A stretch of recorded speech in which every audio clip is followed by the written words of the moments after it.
La raíz.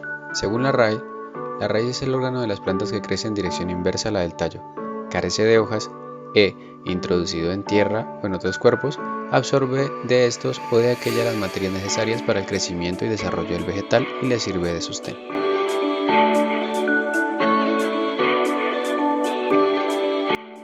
Como ya lo había mencionado, la raíz es el órgano generalmente subterráneo que tiene especializaciones como la fijación de la planta al sustrato, la absorción de agua y sustancias disueltas en dicho sustrato, el transporte de dicha agua y los solutos a las partes aéreas, y por otra parte también se puede encargar de almacenamiento, ya que hay plantas, por ejemplo las bienales como la zanahoria, que almacenan en la raíz durante un periodo de tiempo reservas que después utilizan para generar las flores, los frutos y las semillas.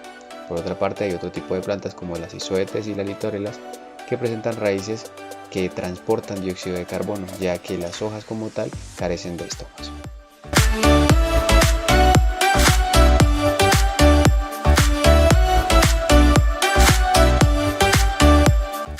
Además de esto, la raíz está presente en todos los vegetales vasculares excepto las xilotales, que presentan rizoides.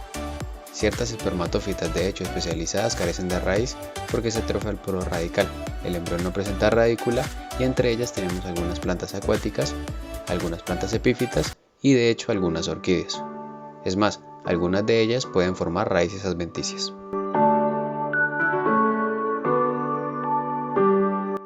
Finalmente podríamos decir que las raíces las podríamos clasificar de tres tipos diferentes.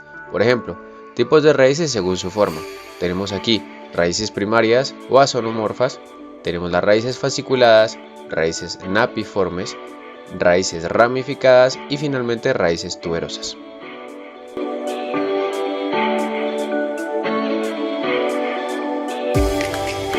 Tenemos después los tipos de raíces según la dirección de crecimiento. Así entonces encontramos a las raíces adventicias, raíces acuáticas, raíces chupadoras, raíces aéreas y raíces de almacenamiento. Finalmente encontramos tipos de raíces según el anclaje que dan a la planta. Por un lado tenemos a las raíces contráctiles, por otro a las raíces fulcreas o zancos y finalmente a las raíces epífitas.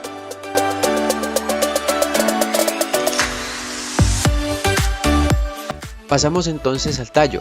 El tallo es la parte aérea de la planta y que se encarga, entre otras funciones como tal, de dar soporte y estructura a esta misma. Sin embargo, aunque lo acabé de decir, encontramos tanto tallos aéreos como tallos que crecen bajo la tierra y que los veremos más adelante.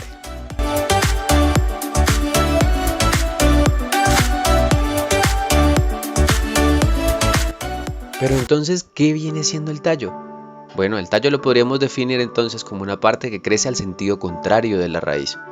Además de esto, es el encargado de llevar el agua, nutrientes y también los sales minerales absorbidos por las raíces y se encarga de llevarlos a todas las partes de la planta para facilitar así un intercambio energético que se produce precisamente durante la fotosíntesis.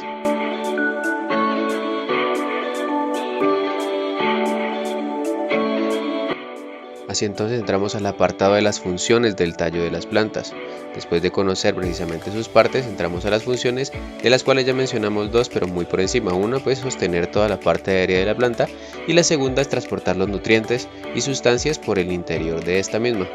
Sin embargo hay otra, o es la segunda, pero un poquito más a detalle, que es transportar desde la savia bruta, desde la raíz hasta que llegue a las hojas, gracias a la utilización pues de los conductos que hay dentro del tallo. Y asimismo pues esto enriquece esta savia con dióxido de carbono y se crea lo que nosotros conocemos como savia elaborada, que es el alimento principal de la planta. Entramos ahora a los tipos de tallos. Entonces tenemos tres distintas maneras de clasificarlos. La primera, tipos de tallos según su consistencia. Tenemos a los leñosos, que son típicos pues como tal de los árboles y los arbustos. Tenemos los semileñosos, que es típico de plantas florales o de ribera. Y por último a los herbáceos, típico como tal de las hortalizas y las plantas silvestres. Algo muy interesante es que otra clasificación de los tallos entra según su duración. Es decir, tenemos los tallos anuales, propios de plantas con 1 año de vida nada más. Bianuales, propios de plantas con 2 años de vida. y perennes propios de los árboles y grandes arbustos. Ahora entramos a la última clasificación, tipos de tallos según el medio en el que viven. Tenemos así entonces tallos aéreos, tallos subterráneos y tallos acuáticos, pero estos también se subdividen. Asimismo entonces encontramos en los tallos aéreos al tallo, que es el que ofrece la consistencia a las herbáceas. Tenemos al tronco, que es un tipo de tallo un poco más leñoso, que generalmente pues es de forma cilíndrica y que se encuentra en los árboles y en los arbustos. Tenemos a la caña y por último tenemos al estípite. Dentro de los tallos subterráneos encontramos a los rizomas, encontramos a los tubérculos y a los bulbos.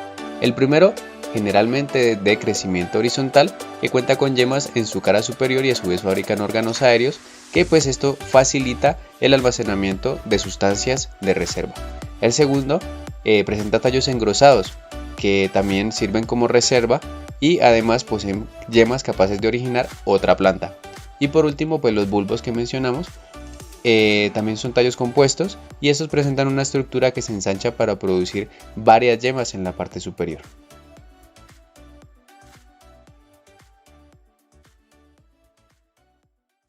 Dentro de los objetivos de esta práctica encontramos el diferenciar las zonas externas de una raíz y también del tallo típicas, y también reconocer la morfología externa e interna de la raíz y el tallo de monocotiledóneas y eudicotiledóneas.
En la imagen lo que observamos es un corte transversal del tallo de una monocotiledónea. Podemos observar la parénquima y también sus haces vasculares.